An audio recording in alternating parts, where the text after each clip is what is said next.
Word is out. Kylie Minogue on Going Live. Welcome to the studio. Thank you. You're very welcome. We were talking to Matt and Luke a few minutes ago and saying that they probably sold as many newspapers as they have records. And you would be in the same category there, I think. Yeah, I think so. There was one yesterday in the paper and it says, I'm so tired, exhausted, Kylie Minogue left record company bosses reeling after she threatened to quit pop for good. Oh my God. No. No? Maybe a long time ago. Was it quite an old one? I think so. I think they're quite desperate for some news. But if it was a while ago, did it come to that at one stage? Did you think? Yeah, about that? it did actually. Maybe not quite as dramatic as they like to put it, but yeah, there had to be some changes. Otherwise, I wasn't really interested. I mean, I have to be happy as well as them. So what was it? Was it just like a grueling and punishing schedule? It was that. It was also not being able to put in as much, or not being allowed to be as creative as I would like to be and have as much control. So I have all of that now, so I'm quite happy. So would you say that you are in complete control of yourself now? I would be lucky to be in complete control of myself, but I have as much control as I would like to have. So are you turning into a bit of a Madonna? Not quite. I do have my little tizzers, but no, I don't think I'm quite the same. What about being tough? How tough do you have to be? Pretty tough. I mean, just talking about newspaper articles, there's so much rubbish written in the papers, and a lot of it is for the sake of sensationalism, and a lot of it is just to be, or some of it is just to be snide and, you know, give you a hard time. So.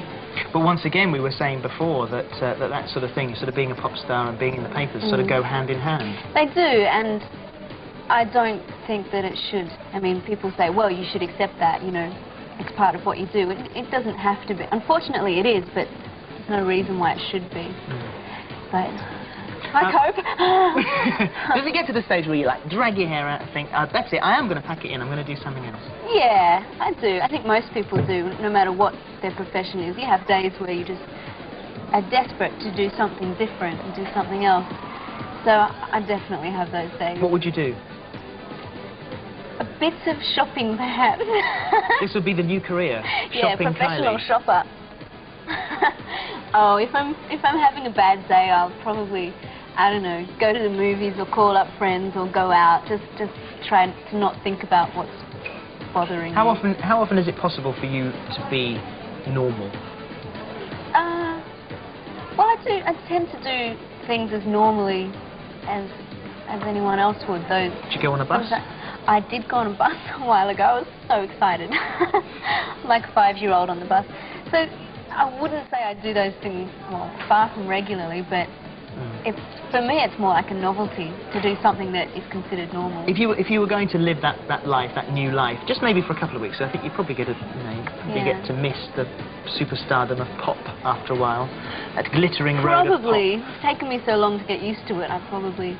But if you had one burning ambition in that day off, that complete day off, other than shopping, which you've mentioned, what else would you do? Where would you go? What would you like to do? I would go to a tropical island somewhere.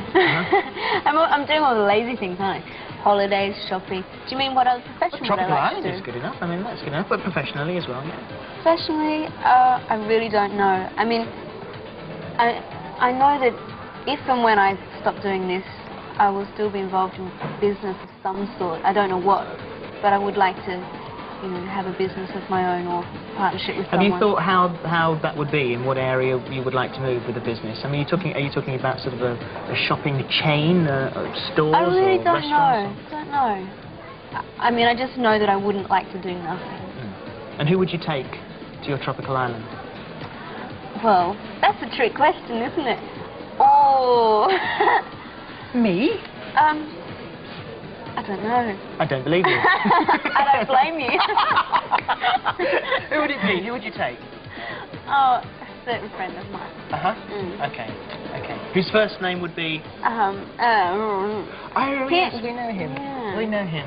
Yes, this is the new person in your life now. This is your new boyfriend. One of my friends. Is yes. it once again? This is another area that's very hard if you're in the public eye to have a relationship, to have a boyfriend. Is that hard for you? I think relationships are difficult anyway. After the vast publicity of Michael. Yeah. Michael Hutchins. Well, yeah, I mean, it's nice to have a relationship.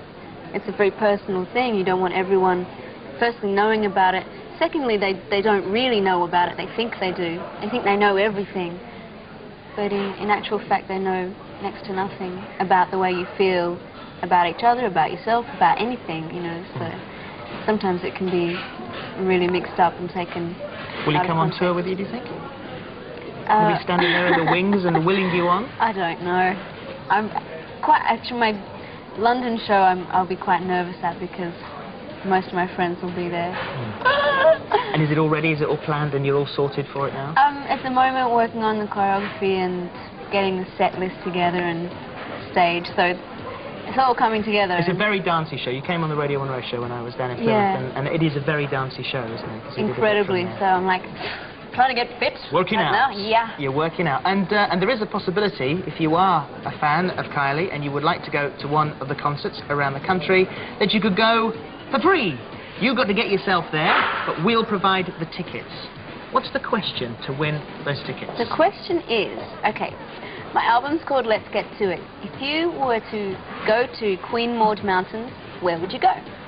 Right, let's get to it. If you were going to go to Queen Maud Mountains, where would you go? There are 4 tickets to the concert to give away, 4 sets, so you could go along. Make sure you can get to the venue, otherwise, well, you'll be walking, actually, as a matter of fact. So we'll provide you the tickets, but you've got to get the transport and say whereabouts you live. Make sure you stress where you live so we can send you to the right one, and the very best of luck. Thank you very much for coming in. A pleasure, as always, to see you, and the address is...